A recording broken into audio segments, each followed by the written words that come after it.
Welcome to Meet the Author, where you can join in on insightful conversations with best-selling and award-winning indie published authors. Your hosts today are Rob and Joan, who themselves are indie published authors, book publicists, and paranormal investigators with Tampa Bay Spirits, based in Tampa Bay, Florida. Thanks for dropping by. And now, on with the show. Good evening, I'm Rob. And I'm Joan. And I want you to see our t-shirts. Yes, big shout out to Georgia Dismukes, Siren Song. It's now going to be a movie. We're really excited. And also George's new book, The Jaguar Quest, just came out yesterday, I think. Hello, Patricia. Glad to see you here. And Trish, Patricia and Trish, you both signed in at the same time. It's good to see you. Our audience, as always, is one of the best audiences on radio. As far as I'm concerned, you're intelligent, you're thoughtful, and you're funny. Now, remember, WLFE-DB.com is now on TV on stream. You can find Variety Unlimited, where you'll find us. Paul. Hi, Paul. Paul Hollis is the author of the Hollow Man series. You need to look up his books on Indie Book Source. And Trish says they are pretty awesome as an audience. That is true. They are. Anyway, Variety Unlimited. Hi, James. Welcome back. Good to see you. Right, Paul? They are really cool shirts. They're so cool. Yes. Look, George sent them to us. I don't know if you can see. Yeah. George Dismukes, the movie, Siren Song. The actress, her picture came out really nice. She plays the siren. Variety Unlimited, LGBTQ, Friends, and Paranormal View. And please, as always, like, share, follow, and comment. We love your comments. We love our audience. Check this out. Hi, Jenny. Your picture is on our shirt. Yes. That's Jenny, that's people. Jenny. She is the siren. Yeah. Came out good. The picture came out really good. And the movie will too, I'm sure. And you're welcome, Jenny. Welcome to the audience. We're glad to have you. Okay. Yes. Enough of that. Coming up, so stay tuned. Stay in for the whole show. Coming up in the second half, we have TORY Gates. Been a broadcaster for more than 30 years, right. He'll tell you. And he's the author of 4 young adult books that are good for all ages. Yeah. And now we'd like to introduce, without much further ado, KIERSTEN Hall, who's the author and co-founder of Fox Point Publishing. Let's welcome KIERSTEN. Hi. Hi, KIERSTEN. Hi. All right, I'm on. You can see me? Yeah, we can see you. We can, yes. How are you doing? Good. I'm doing well, thank you. And thank you for having me on today. And I hope my signal stays where it should be doing, working. Yeah, me too. You're in a land far, far away right now. You're coming to us from central Minnesota. Yep, West Central Minnesota. Pardon me for doing this, but I forgot to put this up. This is the Jaguar Quest book cover. Just wanted to do that really quickly before we get into your books, KIERSTEN. Okay. Sorry about that. Oh, no, you're fine. Like I said, there's too much to remember. We only have so many hands here. Yeah. So. And hello to Trish. Trish says hello. So hi. Yes. She also says she's really anxious to read George's newest book. Yes. All right. So listen, you've had a really busy day. We looked at your schedule. I couldn't believe it. So we're really honored that you would take the time to spend some time with us and our audience. So let's get right to it. Tell us a little bit about yourself, how you got to write books, how you got into publishing, how many authors you have in your publishing house. And you have 3 minutes. No. Oh my gosh. All right. My name is KIERSTEN Hall. I live in Minnesota. I have lived in Minnesota for quite a bit of my life, but eventually I will escape and run away. And there you go. But more on that later.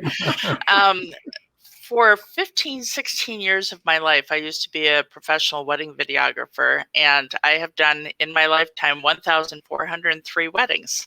And over that time, I have seen a lot of stuff. So it occurred to me that maybe I should write a book about all the fun things I ever saw, because I knew I was going to get old and I was going to forget. And sure enough, I first wrote the book in 2005. Today is 16 years later. And when I opened the book, I'm like, oh, yeah. Totally forgot that. That's right. I mean, I've seen so many cool things and funny things and all that kind of stuff. So that's actually how I wrote, or I got into it, just because I knew I was going to get old and forget.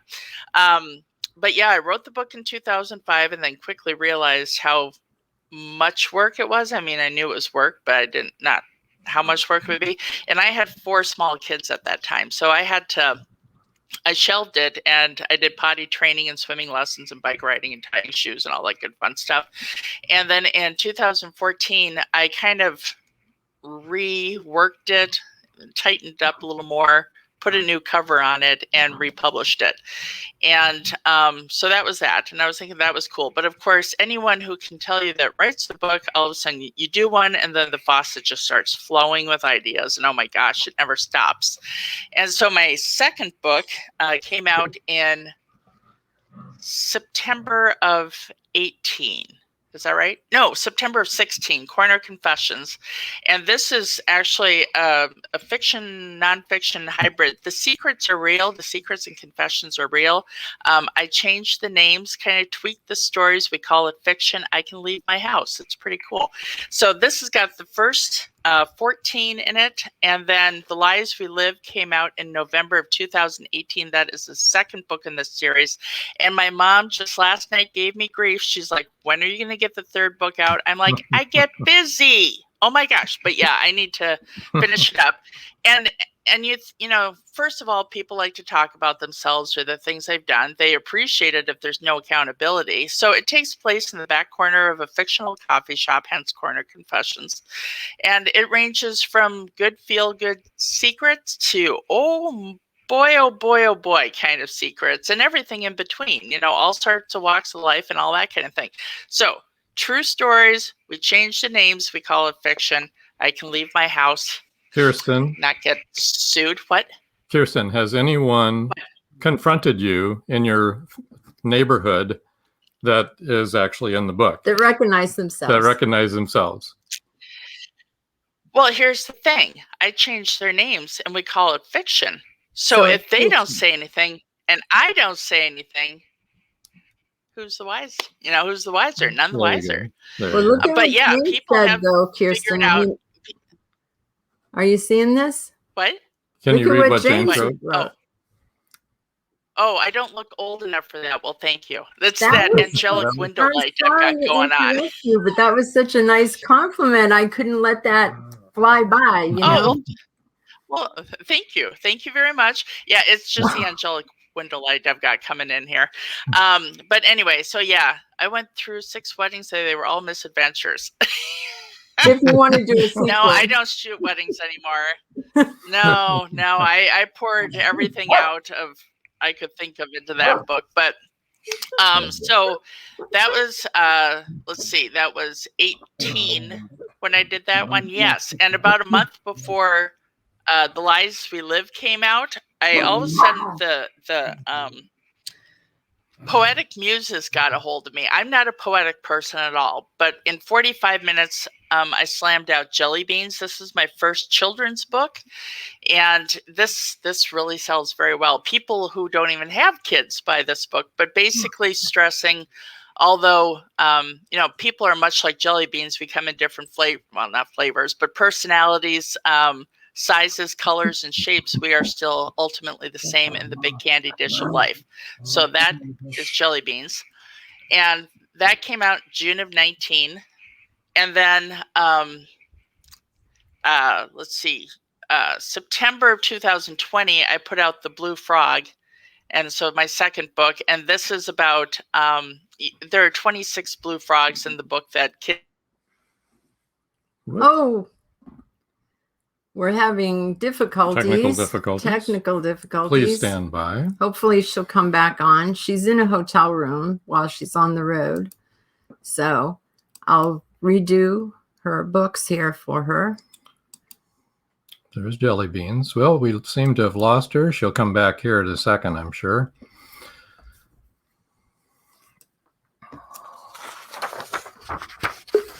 There she comes. Okay. There you are. There you are. Yep, there I am. Hi. All right. So did you guys heard about jelly beans? Yep. Jelly beans. Okay. And the blue frog. We heard about blue frog. Oh, okay. I didn't know where I fell off. And so that was my fifth book. And then my sixth book comes out here the end of June. And so I do both. I do everything. I've got ideas in my head and they just keep going. So. Okay. And what about the publishing? Okay. All right. Right now, my co-publisher is my daughter, who actually has done all of my editing, some of my design work, that kind of thing. And, one of these days when I retire, whatever, this will, whatever, this will be part of her business.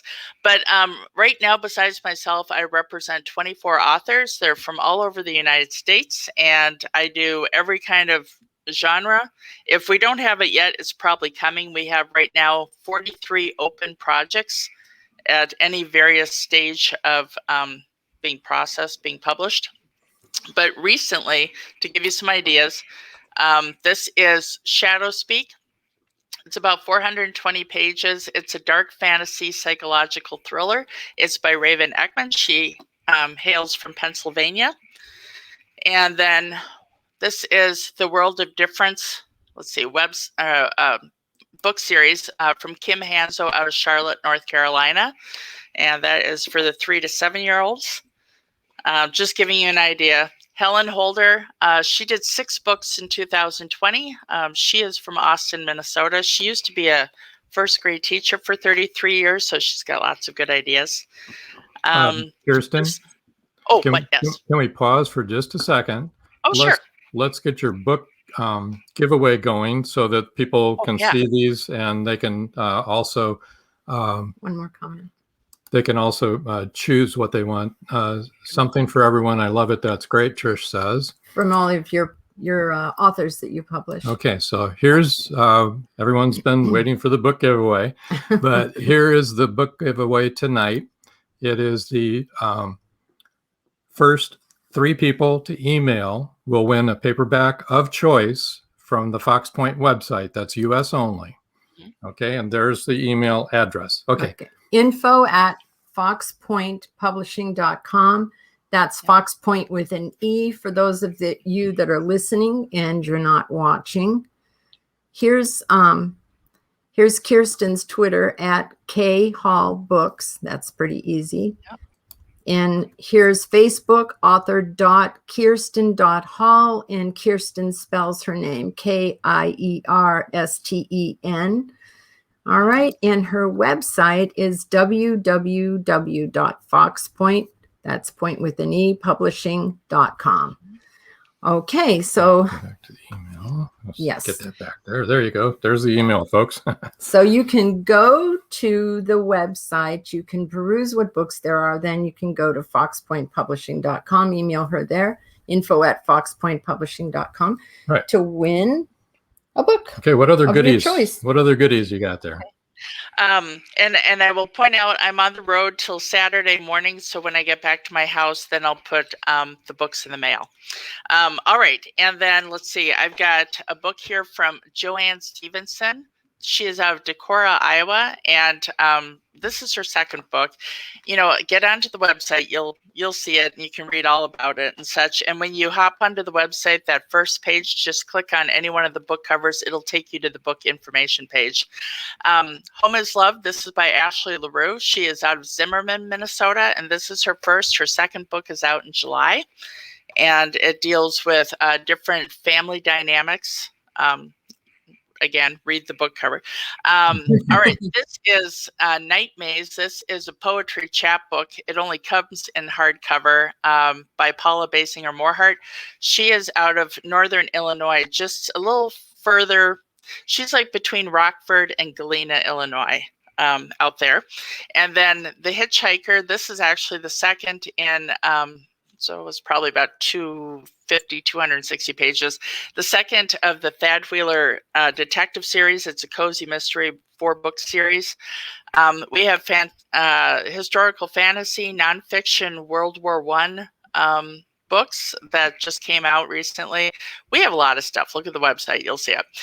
And yeah, I could go on for days. But yeah, Carmen Tribbett was our first author. Back when I was putting together Jelly Beans, she had seen the success I was having with my first 3 books. She chased me around Austin, Minnesota, where I live, and she's like, you have to help me get this book out. I'm like, okay, fine. Oh my gosh, you know, she's not off my phone. So that's her claim to fame, besides her 4 Monster Dog books. And she's working on 2 other books right now. But when I first met Carmen, she was 87 years old. And we put out her first book in October of 19, republished another book she had in January of 20, had her 3rd book published on her birthday in March of 2020 when she turned 88. We did her 4th book November of 2020, and she'll have a 5th book coming out by the end of this year. And her 6th book, so the first 5 are children related, and then her 6th book is a caretaker manual for Alzheimer's disease. Her husband had Alzheimer's, so she's doing a nonfiction caretaker, what to expect kind of thing. Wow. And then from Carmen did a presentation at the local senior citizen center, and that's where Helen came from. And so just word of mouth. And I've had friends who've thought about writing and whatever, or people have seen us through Facebook or Twitter. And so, yeah, we get a lot of people that come in. I will tell you, I'm not the person that makes the manuscript decisions. That's pretty much the entire editing department, because, you know, you're going to work with them a lot more than you will with me, or at least to begin with. And we do send out rejection letters. They're nice rejection letters, though, but we are very picky. Well, first of all, yeah, and there's suggestions on there. There's sometimes even an invitation to resubmit if you've worked on your manuscript and whatever. But yeah, and in answer to whoever just asked about Carmen's age, yeah, she turned 89 this past March, and she's still going. She's just a spitfire. She's a firecracker. I mean, you would never know she was 89. Yeah. And she started when she was 87. That is such an amazing and inspiring story. It is. It means it's never too late. Oh no, James says better late than never. You got it. That's right. And she does very well. She lives kind of a rock star status in Austin. So Carmen Tribbett, yeah. There you go. Let's see. So, yeah, we take very few of the many manuscripts that we get, and we work with them from start to finish. I am kind of an all-inclusive kind of person, because my view on it is you don't go out and do anything, you know, not 2,000% if you're going to put it out in the world. So I make sure that my authors are taken care of, and we get the sales done, and I create their brand. I'm the sales and PR person, hence why I'm sitting in a hotel room in northern Minnesota. But is it true that your son went with you on this trip that you're on, and you had so many books that you had to strap him to the roof rack on the car? I'm surprised we weren't like driving like this up against the window. Oh my God, I can't. Yeah.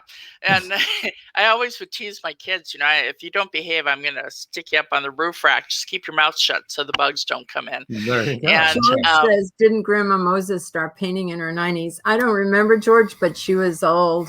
I wasn't there. She was old when and look at what she did. You're right. Yeah. Yep. Yeah. And good for you that you gave her a shot. Yeah. And no good kidding. for her that she chased you down until you would give her a shot. Yeah, she did. She got a hold of us through the bookstore in Austin. The owner there, Lisa, said, well, you should talk to Kirsten. And so she started diligently chasing me around, and I'm like, okay, fine. I mean, it was just, you're busy and stuff. And I had really never thought about helping anyone else, Right. And I will say, my friend and our one of our authors, Alicia Sanchez, who actually lives on the other side of Florida on the Atlantic Ocean, I had been talking to her, and I told her about Carmen, and Alicia was like, well, maybe this is your fate. Maybe this is your kick it over the fence and do something. So I will actually blame Fox Point on both Carmen and Alicia. Those are the two instigators right there. Good for them. So, yeah, it's good to have good friends. Yes, and we can testify to the fact that you really go all out for your authors when we just looked at what your schedule was today. Oh my goodness. And then you took time to sit down here with us. We're really appreciative of that. You've had a very busy day. Mm-hmm. Well, it keeps me out of trouble, Or it gets you into trouble, one of the two. Yeah. And then I write a book. It's great. No, yeah. That's right. Yes. So that's basically what I do. We're all inclusive, and I create the brands, and I get people out into doing presentations and meet and greets. And I can't tell you how excited I am that 2021 and vaccinations have rolled around. Yay. Yes. Yay. Because all of our authors that came in on 2020, they're like, and I'm like, I'm your publicist, and I swear I can do a really good job. The world just has to be open. And so, I mean, it was 2 weeks ago, one of our authors, Regina Noel Downing, she's out of Decorah as well. In one afternoon, like 3 hours, I booked her 7 gigs for the month of July. Wow. Yeah, I mean, I have the network. I know the people. I'll turn a cold lead into a hot lead. The authors just have to call with their calendar and figure stuff out. And I'll get people out there. But I am so happy we have a vaccine. I can't tell you how happy I am about that. So just looked it up. Grandma Moses began when she was 78, George says. Mm-hmm. Yep. So, I mean, come on, there's hope for all of us. Yeah. Well, yeah, the moral of the story is, I think, if you've got a story, get it out there. It doesn't matter if you're 10 or 80, or 90, well, go ahead and get it out there, Well, what I was going to say is I saw something on Facebook, because clearly everything on Facebook is true, right? But anyway, absolutely. You can take it to the bank. Exactly. But if it's true, apparently a library or whatever in Sweden or something, you can rent 30 minutes or an hour's worth of time with someone and get to know someone rather than a book. You rent the time with the person and just have a conversation and ask them about their life or whatever the case may be. So in that vein, if you think, oh, no one would ever be interested in my life, or no one would be ever, no, there are people who would find it probably really fascinating. Yeah. I mean, so put a book out there. Why not? Well, Trish says, I know I need to write, but I just finished a YouTube video, so I've accomplished something creative this month. Very good. Oh, she's also said she saw that sitting down and learning a story with a person. So brilliant. I would love to do that. The libraries are pretty cool. Mm-hmm. All of our libraries shut down tight, in 2020. Yeah, and our team used to go out on paranormal talks in the libraries and everything, but that all ended with COVID. But now we're all vaccinated, or should be. I do not believe an author's heart knows age. I agree with George 100%. And I think, Tori, who's coming up next, writes young adult novels, but we all know that everybody of all ages reads young adult novels, and that's, I agree. There is no age. I love reading all kinds of books. I like reading Dr. Seuss with my youngest grandchildren. It's, and I can write for somebody that's 3 or 100. I'm closer to 100-year-old, but That's where I am. Anything that piques my interest. I mean, really, if the idea enters my head and rattles around in there long enough where, I mean, it doesn't just, disappear. I mean, it actually stays in there. It's like, okay, fine, I'll add that to the list of the things I have to do. And of course, whether I get to that list or not, that's another story. But, I add it to the list. I feel, true. So Lillian I'm pretty says, excited if I can remember. I was just looking at her site, and some of the children book covers are so cute. Yes, she showed them earlier. Let me I'll put some of them back up for you so you can see them. Here we've got jelly beans. I will tell you, our blue frog too. Yeah, it's the bottom. I see it. Oh, yep. I've got it. I put it up. Thank you. Thank you.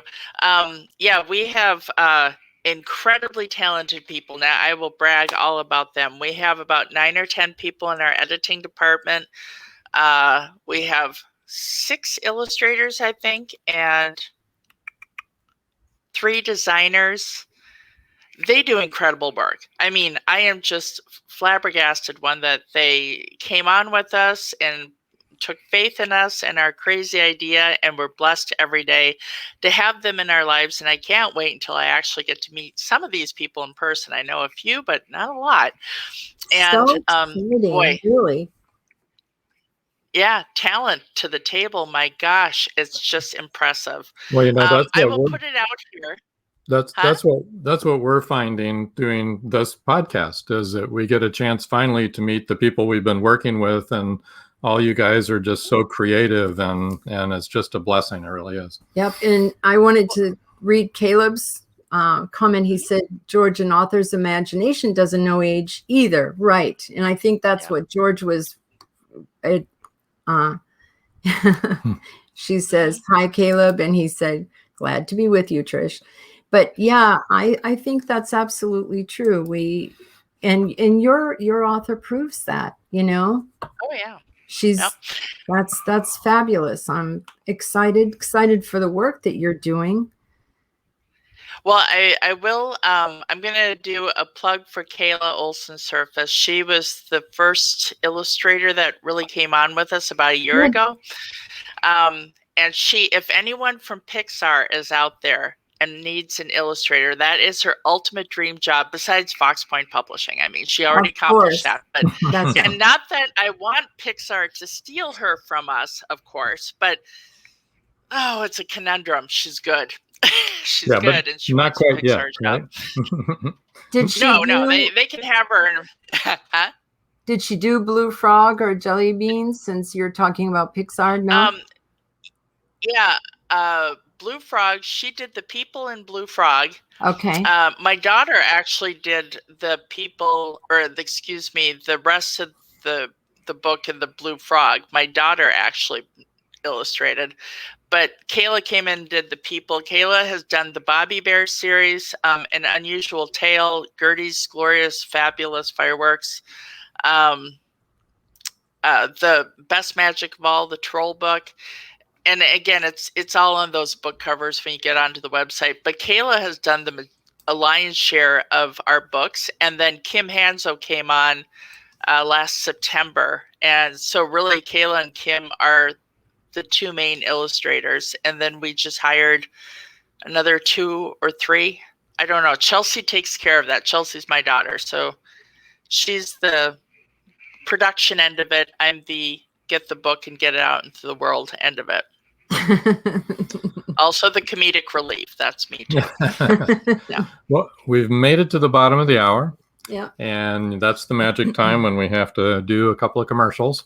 And Kiersten, we want you to sit tight where you're at. And when we come back from our 3 to 5 minute break, we'll have Tory Gates coming on. And I want our audiences to sit tight too and think of more comments and questions. We love hearing from you. And we'll be right back after this word from our sponsors.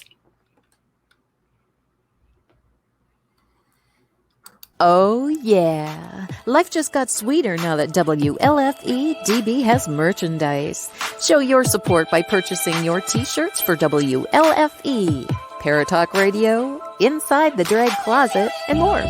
But it doesn't stop there. t-shirts, coffee mugs, tanks, buttons, cloth bags, and more. Go to WLFE-DB.com. On the top bar, click on the merchandise tab and bam, there you go. You got merch. Support the shows. WLFE-DB.com. At Indie Book Source, you can shop by genre or by author, and you will be buying direct from the author's main purchase link. We offer hundreds of titles in formats that include ebooks, paperback, hardbound, and audiobook. Support an indie author. Visit indiebooksource.com today.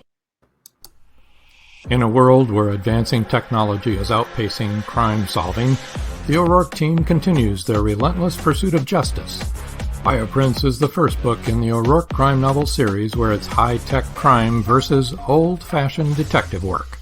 Visit carternovels.com or amazon.com and check out Bioprints today.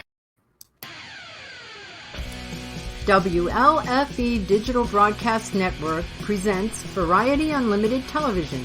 Watch shows like Meet the Author Podcast, The Bipolar DM, Just Cindy, Card Pulls and Coffee, Unfiltered Talk with Bryce, and more. That's right, our shows are your shows on WLFE Digital Broadcast Network. And now, back to the show.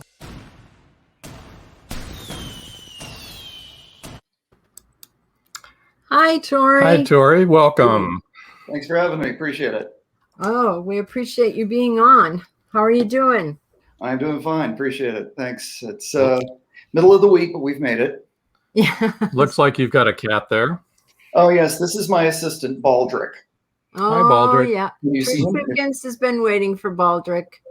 She's the owner of Katerina. Yeah. He's Well, a beauty. Baldrick shows up quite often in things, so he's kind of cool. He's a big help. There you go. Trish says, I see a lovely black kitty. Yes. Yeah. So, Tori, you've been a broadcaster for 30 plus years. Tell us a little bit about that. Well, The short story for my life, I would like to think you could get it on the back of a postcard because I grew up in Vermont. That's where I was born. I was born in the northwest part of the state, up in ski country. I grew up on a farm, and I got involved in broadcasting when I went to college. I'd always been interested in it from a listener standpoint, and I really didn't think I was going to be involved in it, but I got to go to college in Maine, and I got to go to a small college with a communications program that needed people, gave us some hands-on, and I very quickly just started finding jobs. And so I've spent most of my career in New England. I've lived in Pennsylvania for the last 21 years. I live in Harrisburg now. I've had 37 years in the business, still going in it. I've done a little bit of everything. Currently, this is how it is. I work for the Radio Pennsylvania Network, which is a statewide news network. We do news, sports, public affairs content. I work for a couple of other stations to the east of here in Lebanon County. I work for the Harrisburg Senators as a producer of their radio broadcasts, some of their games. I host an online music program for a station. It's called Radio Airwave Station. It's based in England. And yes, I write. So not to mention writing. Why you're on this show, because you write. And yes, you can find him on Indie Book Source also. So tell us how you got in. Oh, no. No. Oh, okay. Never mind. Tell us how you got I'd like into. to find him on there. Tell us how you got into writing. Well, I've been writing all my life. I've been telling stories, other people's or my own, for a number of years, and it was just something that I did. My attempts at writing long form never really went anywhere in high school or in college. I just didn't have much of an understanding in terms of the work that needed to go into it, and I never really thought a lot of it through. I was better at writing short things. In radio and broadcasting, you're right, you're writing commercial copy, news copy, all kinds of things. So I was good at that. I was also a songwriter, and I was in a band for a few years, and the short thing was always easy. I got a chance to try a science fiction novel in the early 90s, and I got really obsessed by it. And I can't tell you how many times I typed the story out. And it just really never went anywhere because it was one of those things where I had a good friend read the first part of it, and he said, this would be a good Star Trek episode. And it was like, it took me a while to sort of figure out, okay, fan fiction, this isn't original enough. And I shelved it, and I didn't really do anything again for a number of years. There were just different reasons. And then I got an opportunity in 2007 where I worked for XM Radio before the merger for a number of years as a traffic reporter and that sort of thing. And I suddenly started having this idea for a story, and all these weird threads started to come together, and I just started piecing them into something, and it turned out to be a story called Searching for Roy Buchanan, which is my latest book. It took several years, several rewrites, and me writing other things before it finally came out a couple of years ago. And it's a good thing it was a wait, because my writing style changed over the years, and it just continued to evolve as I wrote other things. Parasite Girls was my self-publishing debut in 2013. I did that through Amazon and Smashwords, and that was how I got noticed. And the way that came about was I did a book here in Harrisburg at a place called the Midtown Scholar, which is a bookshop, and I shared a book signing with a guy named Robert Walton, who has written books for Sunbury Press, which is right here in Pennsylvania. And he said, you know, our publisher would be really interested in you. And so I emailed him, and a few months later, we kind of chatted back and forth. And they said to me, if you've got something that you really think is good, send it, and we'll look at it. And I chose a book called A Moment in the Sun, which was a very unusual book for me. It was a very dark sort of young adult type of thing. And, you know, at the end of 2015, they got back in touch and said, yes, we want to do this. So, and that's just really where it started. Sunbury Press is an independent press here in the Mid-State. They've been around for a number of years. We have several different presses. The fiction imprint is Brown Posey Press. And you can see all of that at sunburypress.com. You can see the other authors, and you can see all of my work. And I've just had an opportunity to work on an indie press. I've had an opportunity to work with them and to just sort of explore some of these strange stories that I've written. So, and it's been a long trip, but it's been a lot of work. But I've enjoyed it. I've enjoyed every minute of it, and I've got more to bring out. Okay, let's get your book giveaway going here. Get down here. Kirsten's having a few problems. Yeah. Okay, wait a second. Well, and there we go. Well, basically, it's kind of like hearkening back to the old radio days. There's my email. The first 3 people to email me, tell me the title of the book you want, and I will send you a signed copy, and we can take it from there. And if you want an ebook or something like that, we can do a PDF. Easy. I'm very happy to get a chance to open the doors to a new audience and get some new readers. That's one of the things that we constantly have to do, is find more of an audience. If we haven't found it yet, we have to keep looking for our audience and just keep finding new people to talk to, and hope that they get attracted enough by what we say or by our covers to pick them up. So I want to just speak that out loud. His email is torygatesmedia@outlook.com. Okay. And so that's where you can email. That's for the book giveaway. That's for the book giveaway. Or just a chat. Or just a chat, yeah. And Facebook is Tory Gates Author, just as it sounds. Twitter also @Tory Gates. And here's your radio. I think if they click on the listen button, they can make choices and hear some of your past shows. Well, you get click the listen button at radio-airways.co.uk. Right. When you click on the listen button, you'll get a series of choices of what kind of a player, and you'll get the live stream, whoever is on at the time. And okay. I'm on Mondays from 5 to 8 p.m. Eastern. I do a show called The Music Club, which is a blues program. I try to spotlight newer music that's coming out from established artists and others that people may not know. And it's just 3 hours of music that's really, really good and that I really enjoy, and turn people onto some things. We have a question for you from one of our listeners. So what clicked for you? I'm having trouble finding which story is the one I should write. I've started a few and then just stopped. That's a good question. I would just say, and for each one of us, it's completely different. I would say if you have one out of all of the others that just feels like this one hits you emotionally and hits you strongly, and you have an idea of, if you have an idea of how it's going to go, if you have like a beginning and an end, or even just a good beginning where you know that if you're going to keep at it, just get to it and take that one that really makes the most sense and resonates the most with you. This isn't an II thing, but we have the 4 books that are published. I will also say that the sequel to Searching for Roy Buchanan, Call It Love, is going to be coming out a little bit later this year. And that is a series that has really taken on a life of its own.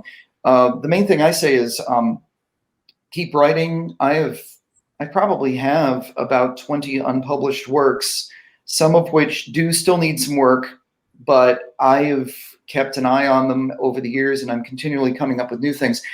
My style is a little bit different, and this is something people ask me all the time, is how do you do this? How do you see it all the way through? And for each person, it's different, but what I do is I will not write anything for sometimes months or even a couple of years. I'll have an idea cooking in my head, and I'll just let it cook. And the things that I'm looking for is, does it keep coming back to me? Does the story start to play out in my mind? Is this something I have not done before? I don't want to repeat myself. And as that's happening, I'll write out a whole set of characters. My character list will be sketches of each one of them. How old are they? What do they look like? What makes them distinguishable from other characters? I'll do that. Then I'll write out a timeline of, okay, chapter 1 is this, chapter 2 is this, chapter 3 is this. And the timeline could be as much as 50 pages long. And I don't adhere to it. I just get it together. And then when I feel the time is right, I just block the time out and I go. And the way I write is, when I do the first draft, I will write 1 chapter a day, no matter when during the day it is. And I'll just finish the chapter. If it's 5 pages or 20 pages, it doesn't matter. And sometimes I'll just keep going. And if you do, that's a bonus. So it usually takes about a month to get the first chapter done, or the first draft done. Sometimes I can do it in 2 to 3 weeks. But the important thing is find the one that really resonates with you, and then just do it. As an old artist friend of mine said, the only way you get anything done is to just do it. So that's what I tell people. That's true. That's absolutely true. And as far as the what you were saying about, you've got about 20 books that need work, maybe. I think a lot of us that are authors have many books that we've started or that we've done and we've never published, that maybe we want to tweak them. They're in the waiting room. They're in the waiting room, yes. Well, that's it. And the thing too is with some, with my press, we have quite a few authors. We have a ton of new books each year. So it's the matter of getting it done, working with your editor, getting your cover artist together, and just keep doing. To do that is a thing. I'd love to do a book a year if I could, but it's one of those things where it's what is your publisher going to go with? How far along of the series are we going to go? What other projects do they have? Then there's your cover artist. How is that person? I will say this. I will shout out to Mitch Bentley. He is the gentleman who does all of my covers. Mitch is brilliant. He's one of the coolest guys, and he is nationally known. He's been around a long time, and I was just very fortunate to have a friend that knew him. and he just delivers really cool covers every time. And that's another thing. A cover really does make the book. It may not be fair to judge it by the cover, but you need a good.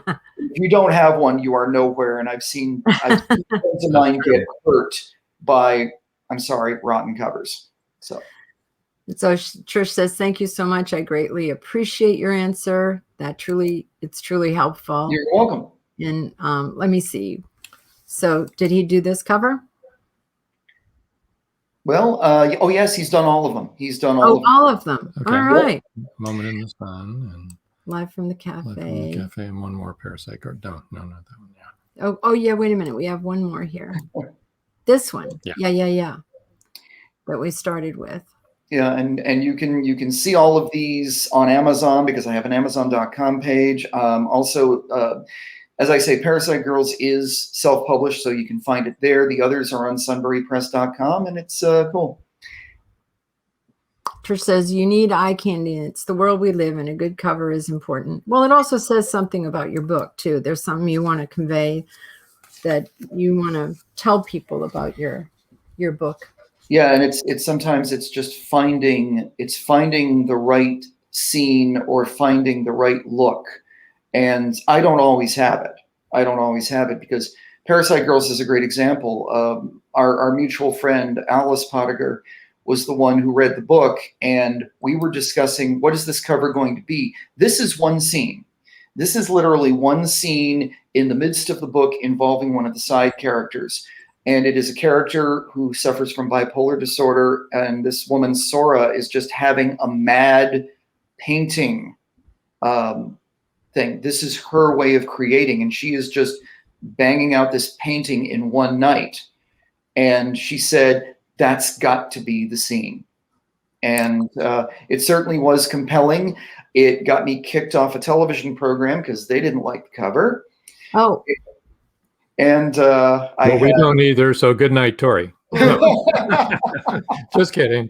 No, it's a great cover. I've only put it up 3 times. So yeah. But they do work. The side character, that it's interesting how sometimes your side characters become really important to you and to the reader and to the book cover. Live from the Cafe is a brilliant concept and not quite like anything I've ever read before. That's what Caleb says, yeah. That's high praise, Caleb. Well, Caleb gave me a shout out earlier today, and I appreciate it. Thank you for that. He's very supportive. That's probably the most normal book I've written. And and probably the most simple that I have ever seen, and that in my own mind, that is a separate story in all itself. And I had no plans to write it, but there's a lovely backstory to it. And it worked for me. This was A Moment in the Sun had come out in 2016. That was a whole story in itself. And Live from the Cafe was a situation where I am a coffeeholic, and I spend a lot of time in coffee shops. And I just happened to be thinking one day, if I ran a coffee shop, what would it be like? And knowing me, I was going to make it the most uncorporate and strange place that I could come across. And so I just literally pieced together a number of the places I've been, everything from Starbucks to this bizarre hole-in-the-wall coffee place that basically had a couple of coffee dispensers and a counter that had been left over from the previous business in New Hampshire. And as I was putting it together, I went back home in my mind. I grew up in Cambridge, Vermont, which is a small farming community. It's northwest part of the state. It's about an hour from the Canadian border. And I just started thinking about what would a small town, a small village like that one. I created a small town in Quebec called Harlansville, which doesn't exist. And I created this odd little village that doesn't have very much in it, but it has this old bar that got turned into a coffee place. And it becomes the magical center of the town's universe.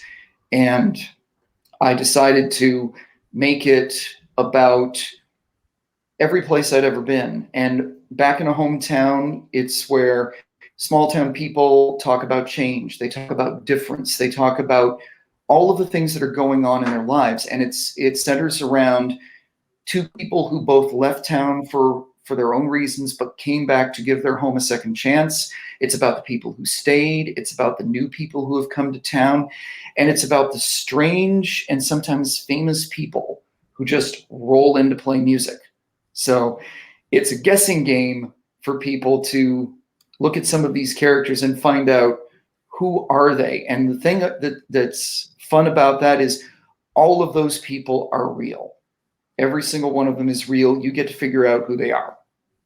So I just had fun. It was a fun story. I did not think Sunbury wanted to put it up. And my publisher, Lawrence Moore, said, "This is great. We want to do it." And I'm like, well, all right. So it's a wonderful story. And I'm really happy that people find it a good thing.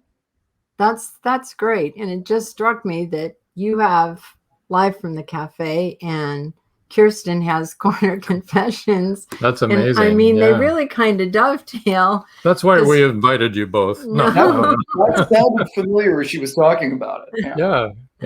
No, that's crazy. That was just serendipity. Yeah, there you go.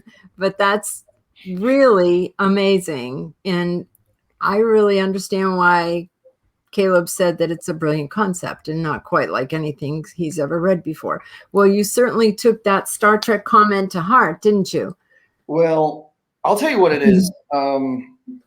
It was one of those things where I also had an agent in New York actually look at the book.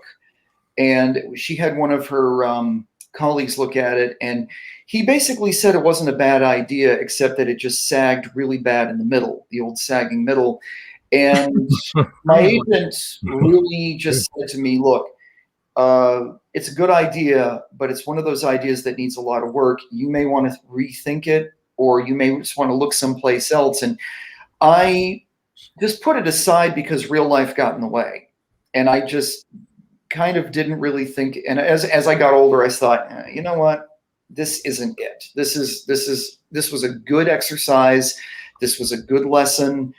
Fine. And what I do is look at, I have to kind of jump back to Searching for Roy Buchanan, partly because it is the latest book, but in 2007, this was when I really decided to make it serious. Essentially what happened was I decided that the elevator pitch for Searching is this. It's about a Japanese teenager named Aki. She's 15 years old. She has the ability to time travel and doesn't know how to use it. And she and two brothers who are pictured here they have a chance meeting with this weird retired blues musician who mentors one of her brothers and sort of serves as a mentor to Aki. And as she is trying to test her power, they start having these misadventures back in time. They meet legends of the blues. They meet people that died before anyone knew who they were, people who were never known. And as they are learning about the music, each one of them is getting touched by it. Aki's understanding her powers a little bit better, and it's the power of music. And Searching for Roy Buchanan was a title.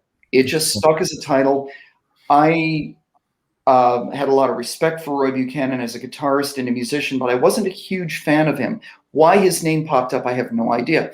But the more I thought about it, the more I realized how much he changed the instrument for his own ability throughout the 50s, 60s, 70s, 80s. A brilliant musician in his own right, a guy with quite a career. And I was very fortunate to meet and have a talk with a gentleman named Billy Price, who sang in Roy's band in the 70s. He was on 2 of his records.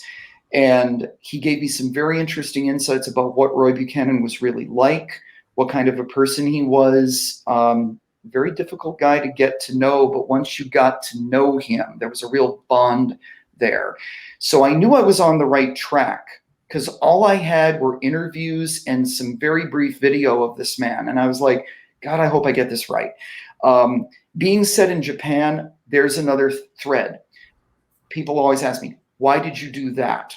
And I said, well, first of all, always been a history buff. I minored in history in college.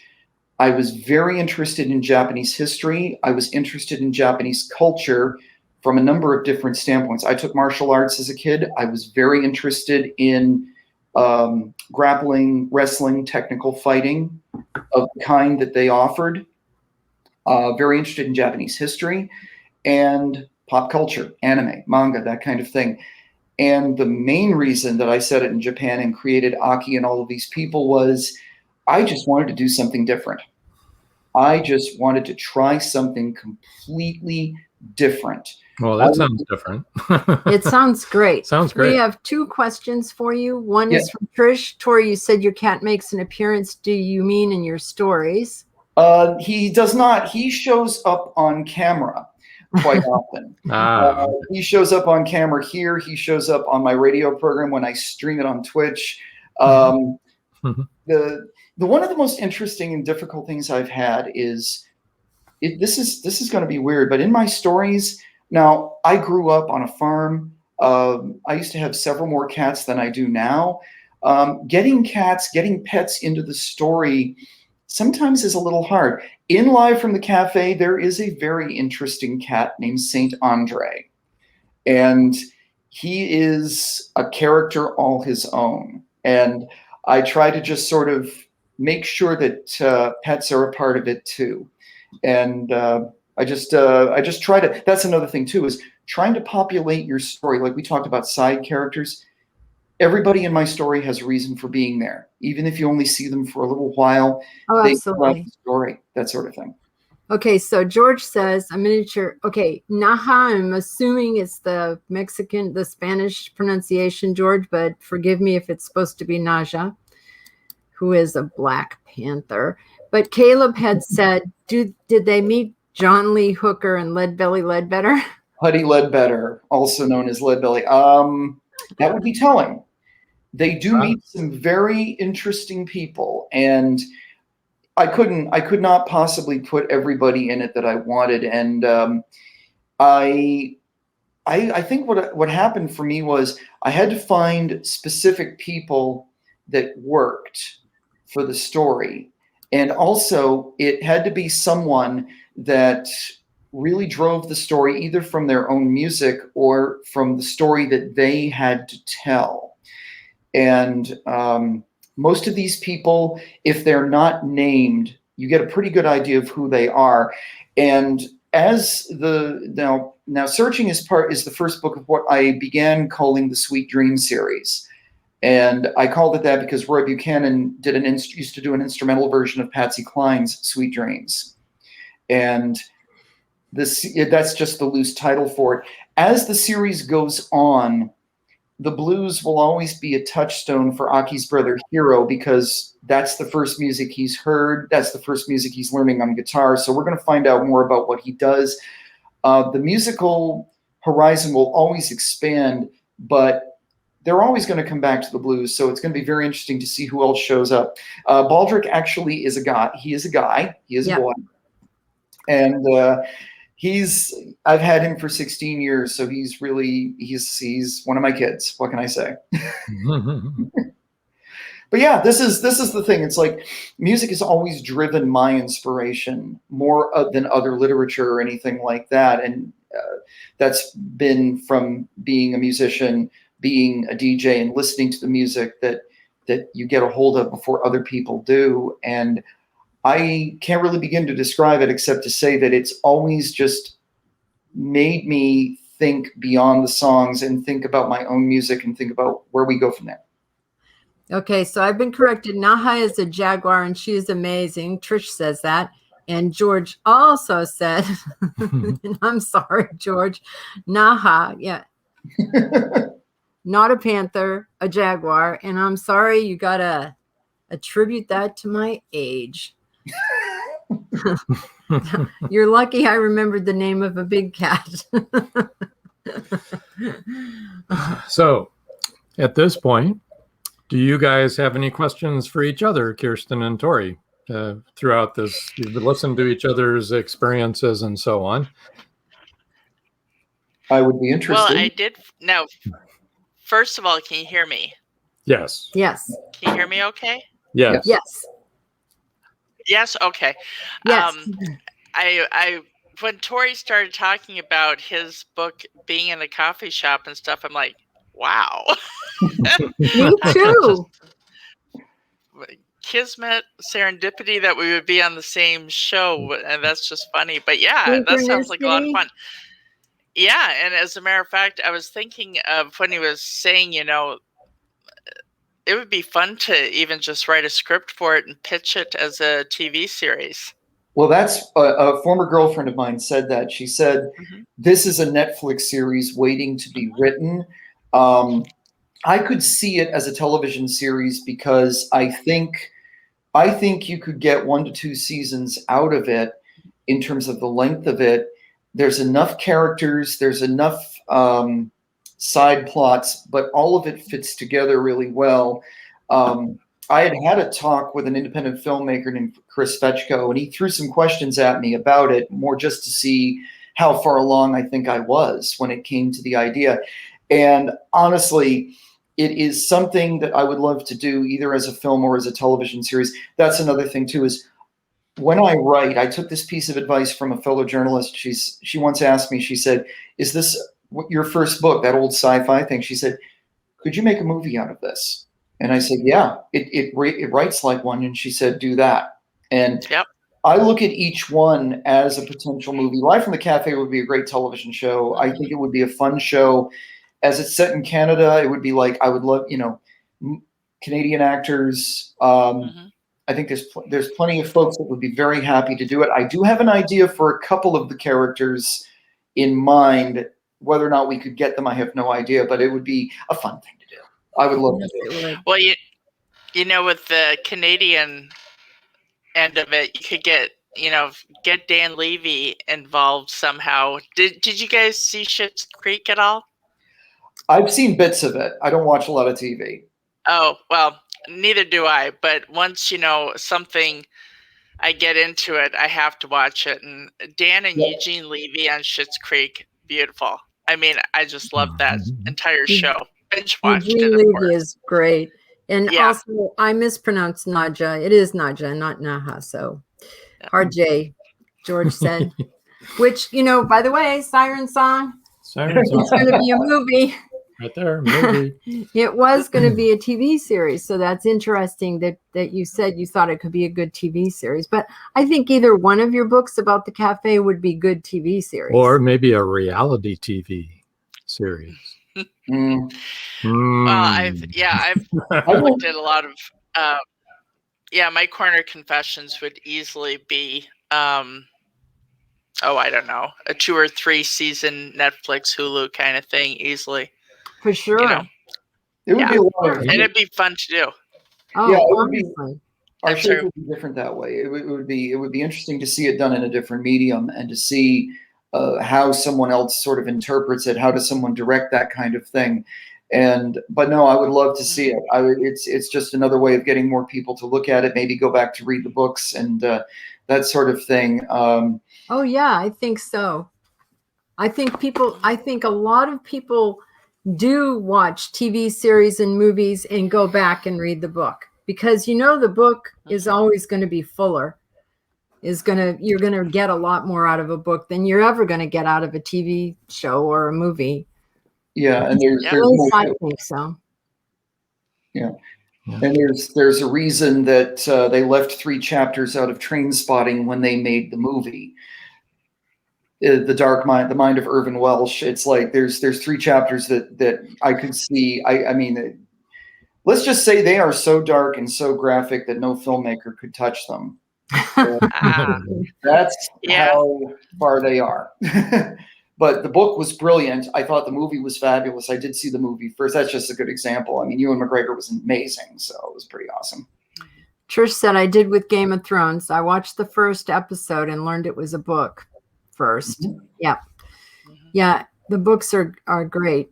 Of course, he takes so long to write his books. He does. 7 years later. He sounds like me. Well, I get around to things. Well, that's the thing. Actually, Kiersten, that's something I wanted to ask you. In terms of your business now, you are, as you were talking earlier about being on the road and traveling around to libraries, traveling around the book signings. This is your life. This is a full-time job, isn't it? And where do you get you have a family, you have a team, right? You must have a team. How you do it. And I missed that first part. Where do I get my what? You have a team, you have your family and that sort of thing. But in terms of the business, how much of it is you and how much of it is like having people around you that can help you, you can delegate and that sort of thing? It just seems like it is 24/7.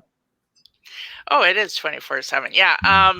I sleep for about 6 hours and I work part-time 18 hours a day, 7 days a week. But fortunately, well, probably bad, I'm a workaholic, but two, I enjoy it. I have lots of fun with what I do. And this kind of work all the time, all the time. I've been self-employed for 32 years, so I'm used to it. It's no big deal to me. But for the book production end of it, my daughter, she is literally the project manager on everything that is going on right now. And I learned the word delegate in 2020. It was the coolest thing ever. I'd never done that before. It was so cool. And I have an accountant who's fabulous. She takes care of numbers and bills and HR. She's our honorary HR person too. She is incredible. Liz, big shout out to you. I have my daughter who does the whole project management, makes sure that, everyone is doing what they're supposed to do and the projects are on track.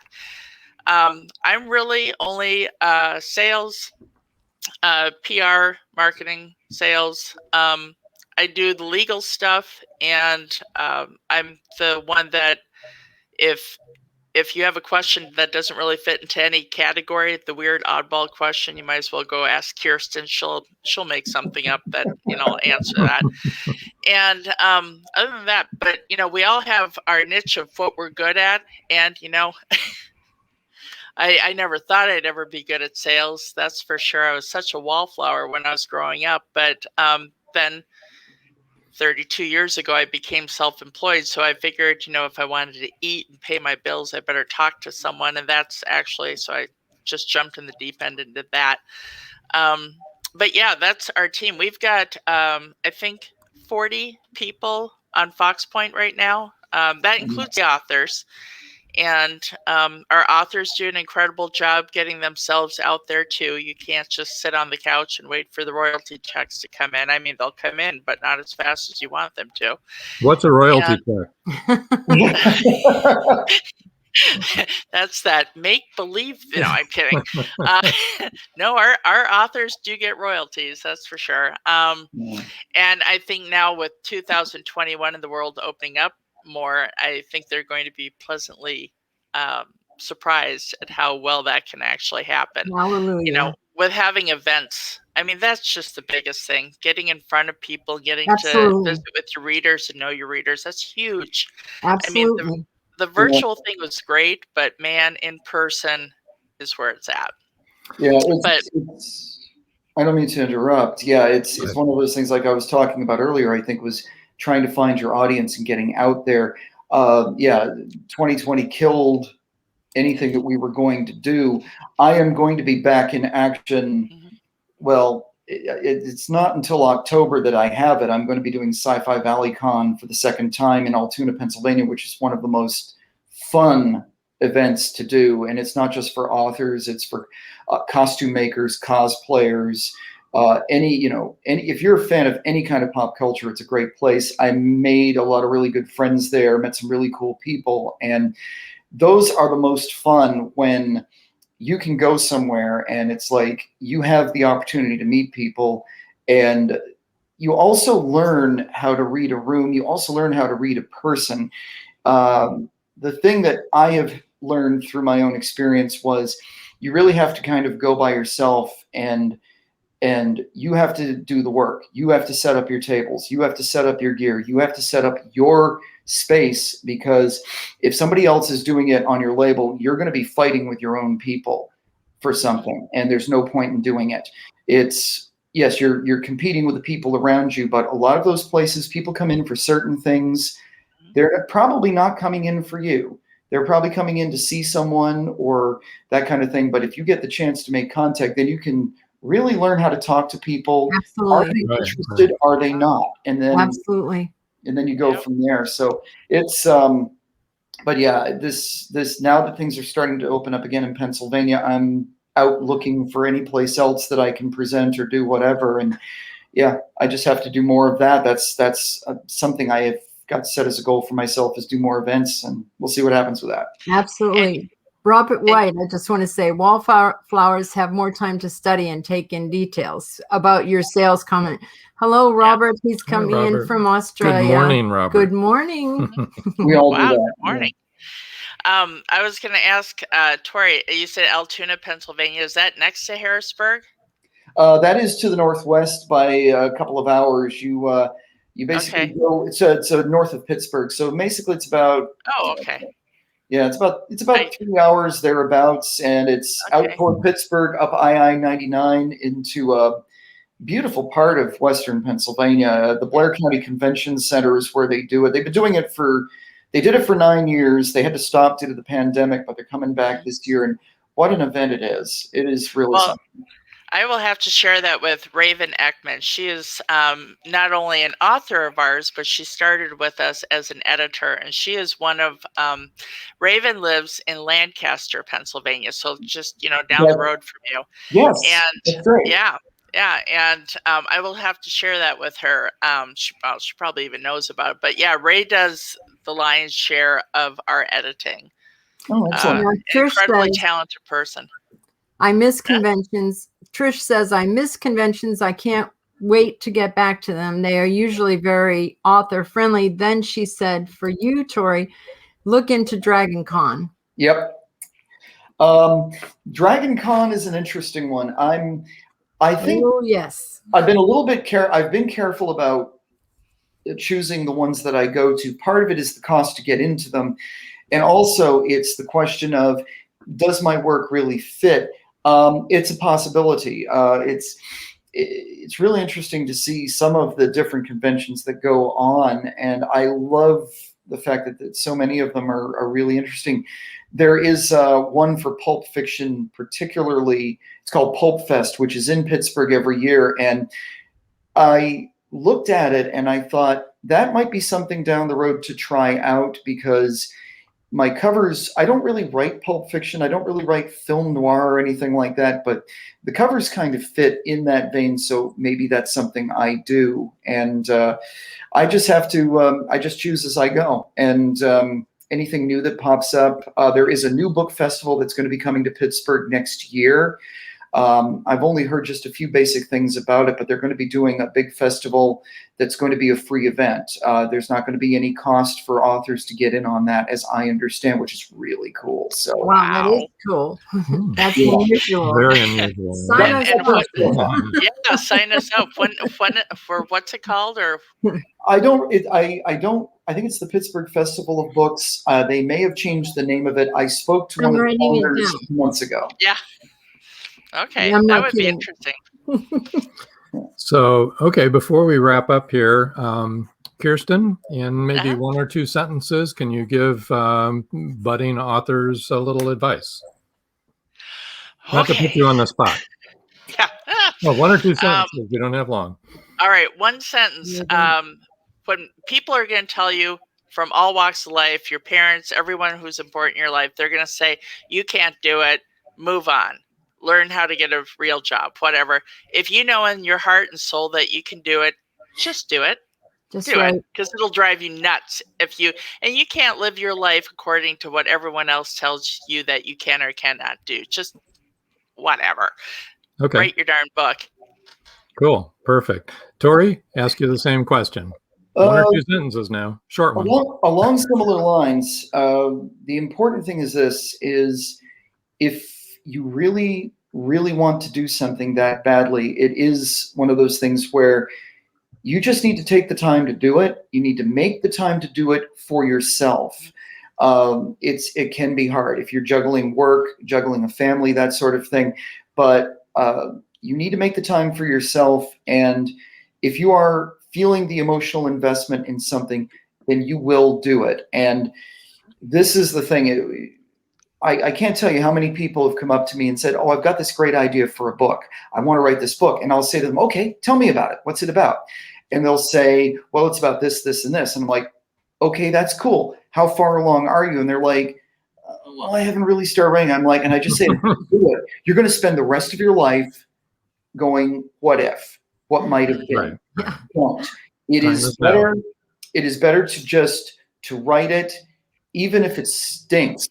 You have done it. And then that's what editing is for. You go back and do it. Just go forward with it, have fun with it, and enjoy it. Don't think about trying to get on the New York Times bestseller list. Don't think about a Pulitzer. Don't think about getting signed to a big publisher.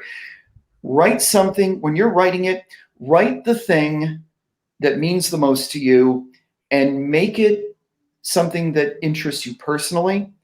And when you're done with it, it's one of those things that you have to be able to say to yourself, this interested me personally. I got invested in this emotionally, and I'm proud of this. Even if it doesn't sell a lot of copies, as long as you are proud of what you wrote, that is going to find its audience. It's going to find it. You may be dead by the time they find it, the audience is found, or you might have left to go to your next life or whatever, but at least you did it. At least you did it, and you'll know instinctively that your voice was found and it found its audience. That's all. That's just what I say to people. Perfect. Yep. Okay. Well, Tori, thank you very much for joining us. Thank you. We appreciate your time, and everyone here appreciates it too. I know. So I'm going to drop you backstage now. We'll see you in a minute. We'll see you in a few minutes. Same and with you, Kirsten, thank you so much. We appreciate you too. And get some rest tonight, or try to, before your next endeavor there. But we'll see you backstage. We'll see you backstage, okay? All right. And I just want to thank our audience again. Great participation.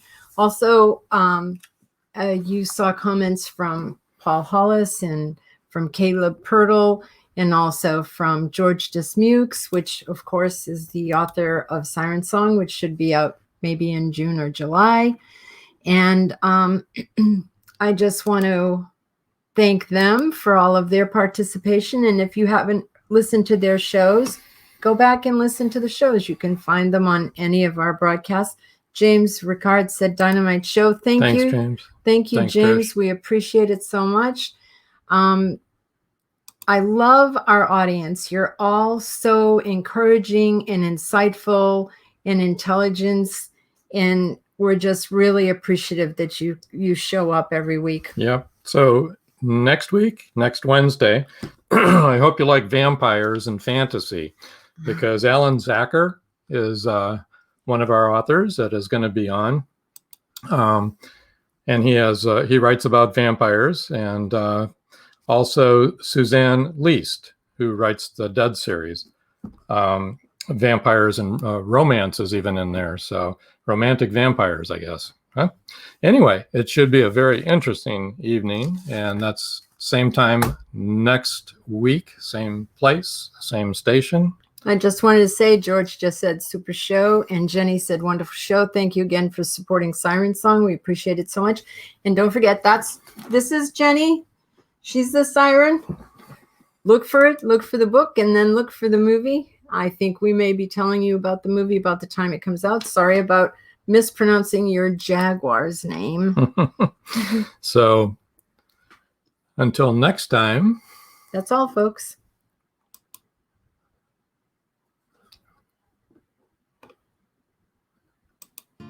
Thank you for joining us here on Meet the Author. Make sure you stay up to date with our show by clicking like, follow, and share. And you can find us on Spotify, iTunes, and more. See you next time on WLFE-DV.com.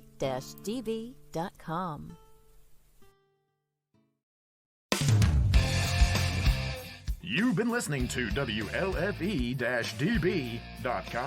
where our shows are your shows.